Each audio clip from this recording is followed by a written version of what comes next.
नमस्कार। Desert storm से मैं विमल शर्मा। डेजर्ट स्टॉर्म लेकर आ रहा है एक नई पेशकश, कहीं अनकही। ये कार्यक्रम जैसलमेर की महिलाओं के लिए प्रसारित किया जा रहा है।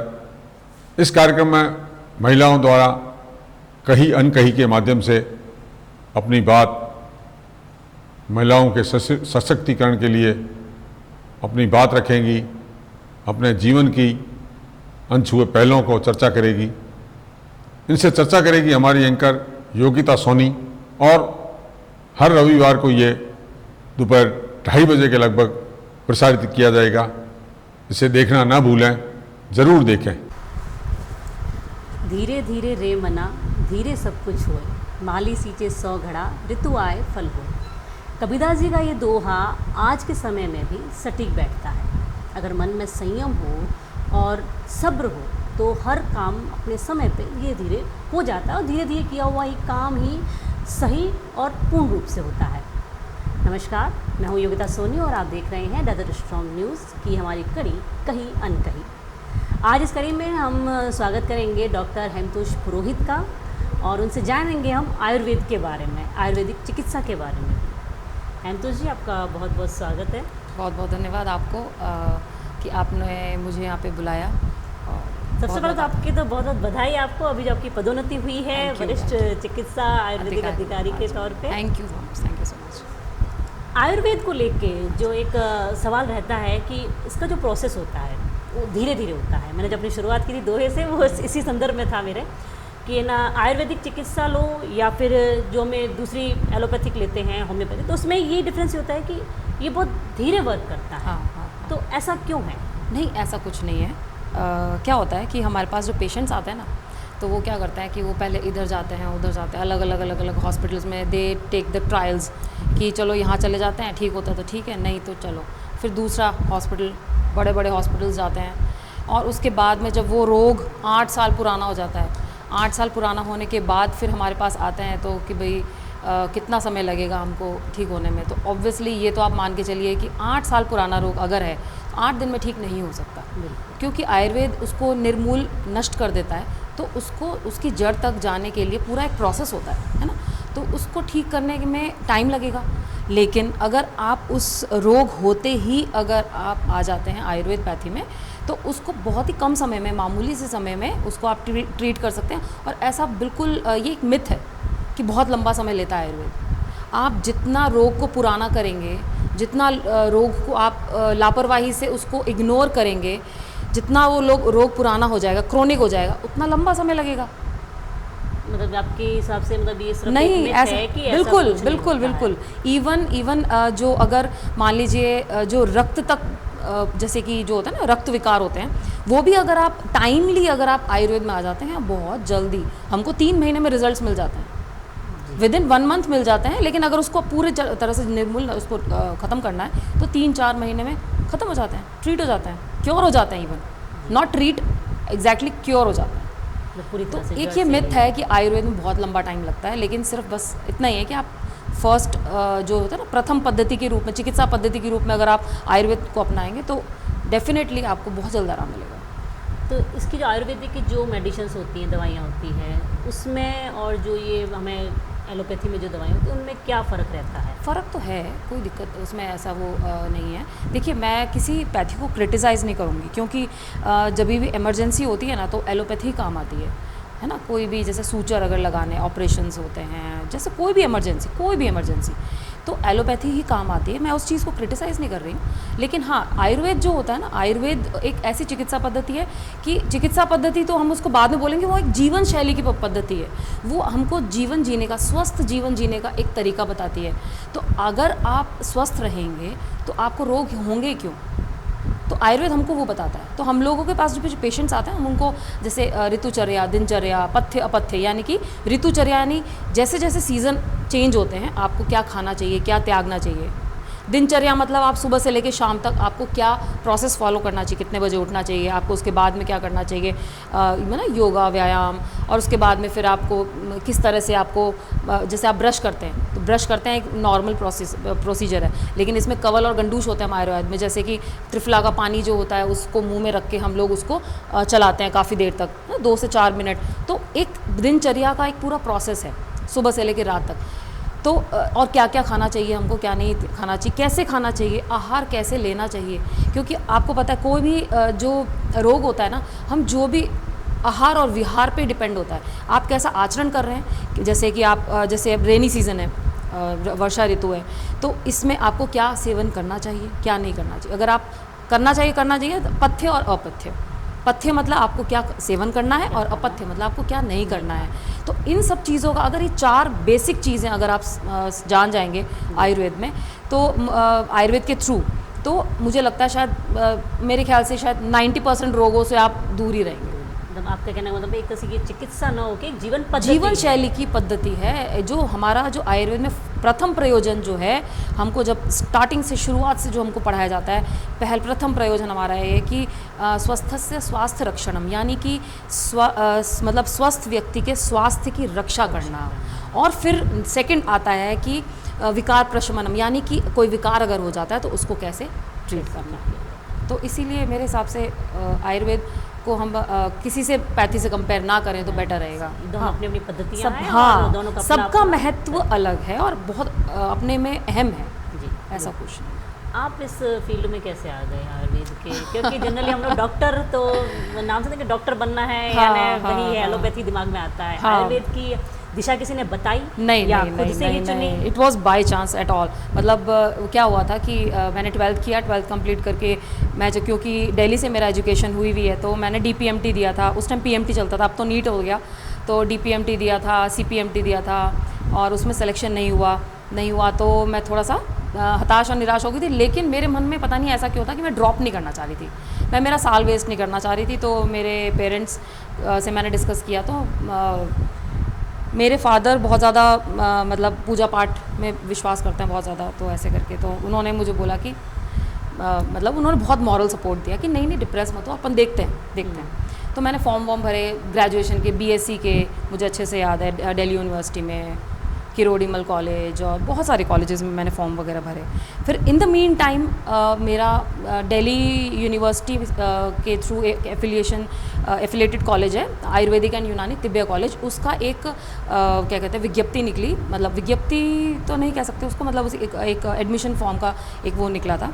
तो उसमें मैं देखा तो 10+2 का सारी चीज़ें, मतलब वो क्या आप क्या कर सकते कैसे, तो ऐसे करके मैंने वो फॉर्म भरा करा, सिलेक्शन हो गया। फिर वहाँ जाके पता चला अरे तो पूरा टोटल वो तो संस्कृत और हिंदी बेस्ड है। अच्छा। हिंदी और संस्कृत बेस्ड है। शुरू में तो 1 महीने 2 महीने तो मैं थोड़ा सा वो, क्योंकि मैं पूरी तरह से इंग्लिश मीडियम स्कूल से पढ़ी हुई थी, तो अब एकदम से बहुत डिफ़िकल्ट हो गया था। और क्योंकि मैं एक स्टूडियस स्टूडेंट थी, मतलब बहुत ज़्यादा इंटेलिजेंट भी नहीं और एकदम डफर भी नहीं, एवरेज, मतलब अबव एवरेज थी मैं।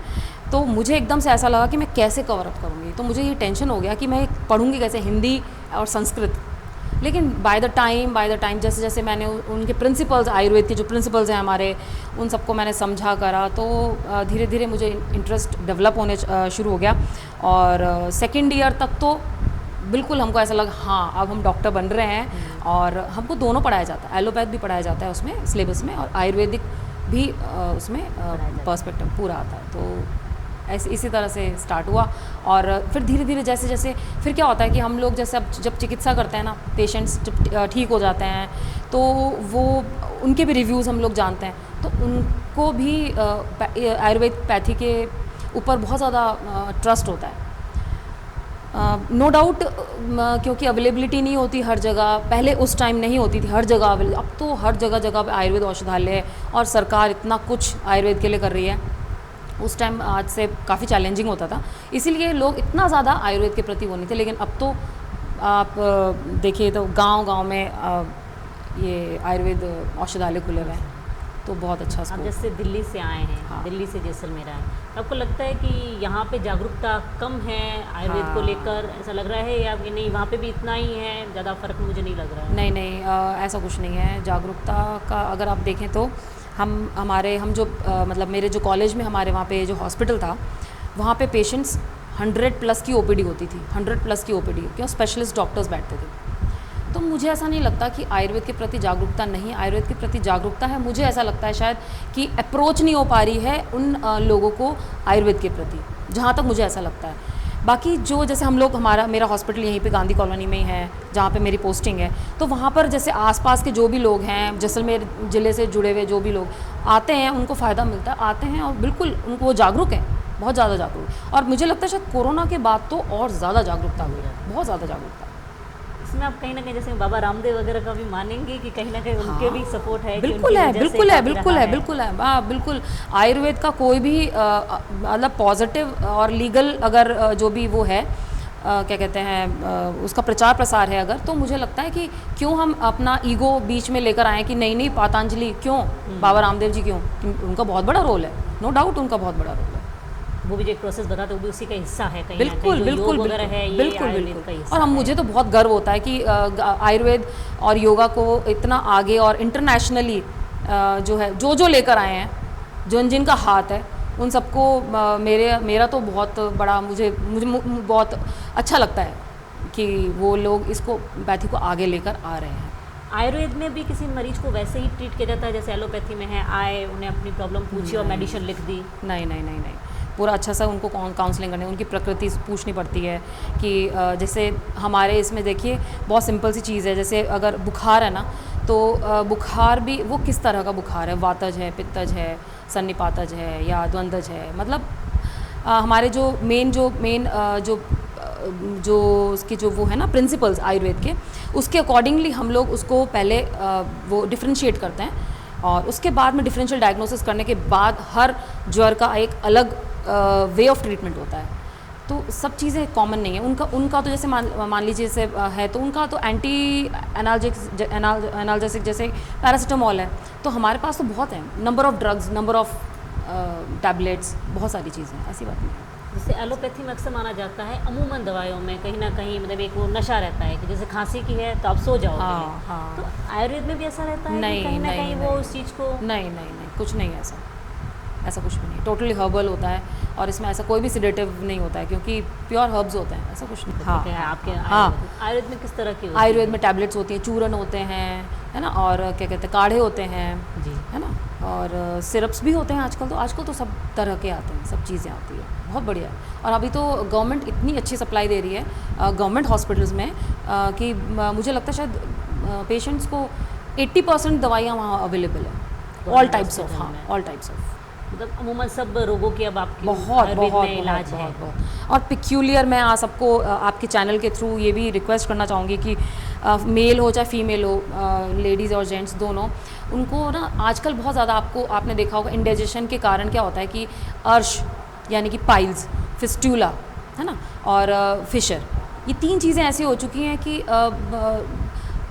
हर दूसरे तीसरे व्यक्ति को हमको ये डायग्नोज होने में मिलती है, लेकिन शर्मी में वो लोग नहीं बता पाते हैं और जब वो बहुत ज़्यादा एक विकराल रूप ले लेता है वो रोग, उसके बाद में फिर वो पेशेंट, तो मुझे ऐसा लगता है कि आप सबसे इस चैनल के थ्रू मैं आप सबसे निवेदन करना चाहूँगी कि हमारे आयुर्वेद में गवर्नमेंट हॉस्पिटल में, यहाँ पर नहीं, जोधपुर में और भी जगह, हमारे इस संभाग में जोधपुर में तो है ही है, तो गवर्नमेंट हॉस्पिटल में भी इस चीज़ का शार सूत्र से चिकित्सा की जाती है जी। और हर ज़िले में कोई भी साल में एक बार अमूमन सितंबर से शुरू होते हुए और मार्च तक के बीच में, सर्दी के टाइम, मतलब इस थोड़ा सा ठंडे के टाइम, इस समय जो है हर ज़िले में एक कैंप लगता है, जिला वाइज, जिला स्तर पे कैंप लगता है शार सूत्र का।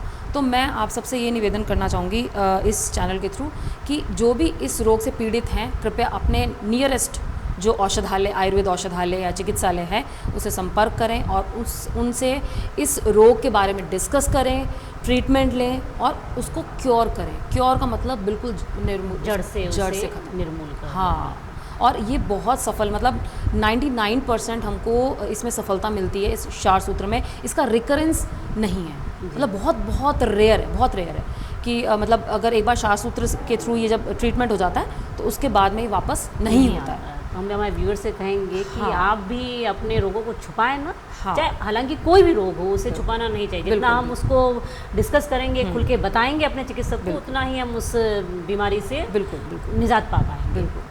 वैसे आप हमारे चैनल के थ्रू और हमारे व्यूअर्स को, स्पेशली लेडीज़ को, क्या मैसेज देना चाहेंगे? देखिए, लेडीज़ को मैं हमेशा मेरे इंटरव्यू मेरे उसमें हमेशा मैं उनको यही बोलती हूँ कि आप ठीक है, मैं समझती हूँ इंडियन जो होते हैं ना, भारतीय नारी जो होती है वो हमेशा फैमिली के प्रति बहुत डेडिकेटेड होती है, वो अपने लिए नहीं सोचती है। पर मुझे ऐसा लगता है कि अब वो समय नहीं रह गया है और अब वो समय आ गया है कि आप जागरूक हो। मुझे ऐसा लगता है कि अगर जो घर की जो लेडी है, अगर वो स्वस्थ रहेगी ना तो उसका परिवार भी स्वस्थ रहेगा। अगर आप खुद इमेजिन करिए, जो वर्किंग लेडीज़ है ना, अगर वो वर्किंग लेडीज़ अगर बीमार पड़ जाती हैं तो उनका घर पूरा स्तब्ध हो जाता है, बिल्कुल है ना, मतलब समझ लीजिए क्या हो जाता है। तो यानी कि लेडी का, यानी कि घर की महिला का स्वस्थ रहना बहुत ज़रूरी है। इस महत्व को बहुत ज़रूरी है उसको समझना। ये एक बहुत ही कॉमन, आप बहुत सारे इंटरव्यूज़ देखते हैं सब वगैरह वगैरह वगैरह, पर मुझे ऐसा लगता है इस चीज़ पे विचार करना, बहुत सोचना बहुत ज़रूरी है। एक लेडी को, हर महिला को अपने लिए सोचना बहुत ज़रूरी है। बैठ के 1 घंटा एनालाइज करेंगे ना अपने बारे में कि मैं किस तरह से अपना रूटीन ऐसा चेंज करूं या इस तरह से करूं कि मैं स्वस्थ रह सकूं, और मेरे में क्या क्या प्रॉब्लम है और मुझे क्या क्या तकलीफ़ें हैं, वो कैसे क्योर हो सकती हैं, वह कैसे ठीक हो सकती हैं। इन सब चीज़ों पे ध्यान देना बहुत आवश्यक है, बहुत आवश्यक है। है ना, स्वस्थ महिला से परिवार भी स्वस्थ रहेगा। बिल्कुल बिल्कुल बिल्कुल। आपकी सलाह को हमारे व्यूवर्स, स्पेशली महिलाएं, ज़रूर फॉलो करेंगे। और आपने अपना जो कीमती समय दिया है उसके लिए आपका बहुत बहुत धन्यवाद। Thank you so much. Thank you.